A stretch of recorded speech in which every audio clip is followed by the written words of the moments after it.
বাবা কি করছ? বাবাকে নতুন করে লেখাপড়া শিখাচ্ছি। এই সাইডে গেল বাবা। বুঝতে পারি। প্রতিদিন এভাবে পড়ান লাগবে, তাহলে আমার ছেলে অনেক উন্নতি করবে। ছোট কি বলো? বাচ্চাদেরকে মোবাইল থেকে দূরে রাখবেন। এরকম করে সময় দিবেন লেখাপড়ার জন্য। তাহলে বাচ্চারা আর সবসময় মোবাইল দেখানো বাচ্চাদের ঠিক না। ব্রেনের উপর চাপ পড়বে।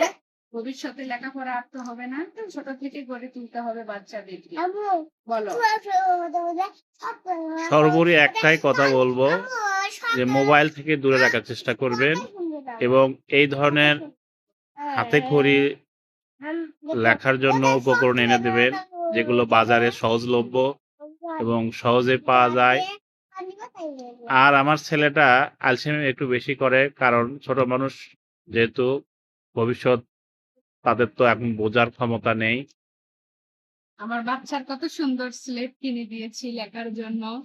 আর এখানে দেখেন কত সুন্দর এভাবে করে বাচ্চারা যে কোনো কিছু লিখতে পারবে। গুগলে এরকম করে টান দিলে একদম এসে যাবে। আমার ছেলে এটা কিনে দিয়ে অনেক খুশি। আবার এগুলো দিয়েও লেখা যায়। এই যে এরকম করেও লেখা যাবে। লিখতে পারলে দাঁড়াও তুমি দেখাবা। তুমি একবার দেখা হয়। আমি এরকম করে ধরেছি, তুমি একবার লেখো। দেখো, হ্যাঁ। এই তো বাবা, খুব ভালো লেখছো। আমার ছেলে এ লিখতে লিখছে, পেরেছে। দেখছেন আমার বাবার হাতের লেখা এ। কেমন এরকম হয়েছে করে বাচ্চারা অবশ্যই লিখবে। কমেন্ট করে জানাবেন এ লেখাটা। সেই সাথে আমার ভিডিওতে বেশি বেশি সবাই ফলো দিবেন। আজকের মতো এই ভিডিওটি এখানেই শেষ করছি। আসসালামু আলাইকুম। বাবা, আদবের সহিত বসতে হয়, সেই সাথে বাবা মার কথা শুনতে হবে। একটু আম্মুকে খেয়াল করো, তাহলে লিখতে পারবা কিন্তু। এটা মিশাই দি, তোমার হাত দিলাও। না বাবা নাও, আলসেমি করা যাবে না। ওটা ওটা দিয়ে লিখবা, দিলাও লেখো। এই লেখো তো দেখি। দেখেন আমার বাবু লেখার চেষ্টা করছে। এখন এই দিকে একটা দাও। এটা এই দিক দাও। হ্যাঁ, পেটত লাগতেছে। পড়ার কথা বলি, তোমার পেটত লাগে, মাথার সমস্যা, ক্ষুধা লাগে। আব্বু,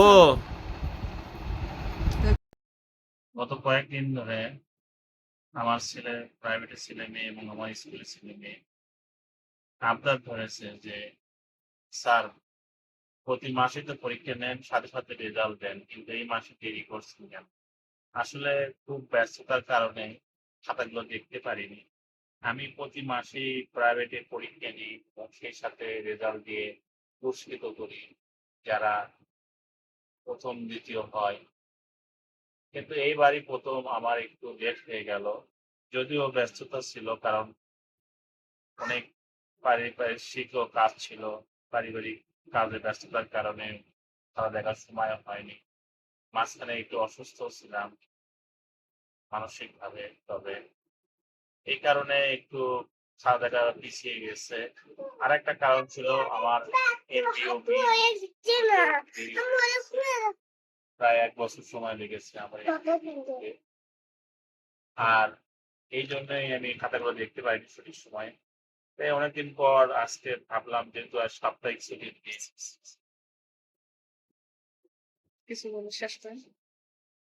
আমাদের ভিডিওটা যদি অবশ্যই ভালো লাগে, অবশ্যই লাইক করবেন, শেয়ার এবং ফলো দিয়ে পাশে থাকবেন। সেই সাথে আমাদের নিত্য নতুন ভিডিও পাওয়ার জন্য অবশ্যই আমাদের ভিডিওতে ফলো দিবেন, ফলো দিয়ে পাশে থাকবেন। ইনশাআল্লাহ আবারও আমি নতুন ভিডিও নিয়ে আসার চেষ্টা করব।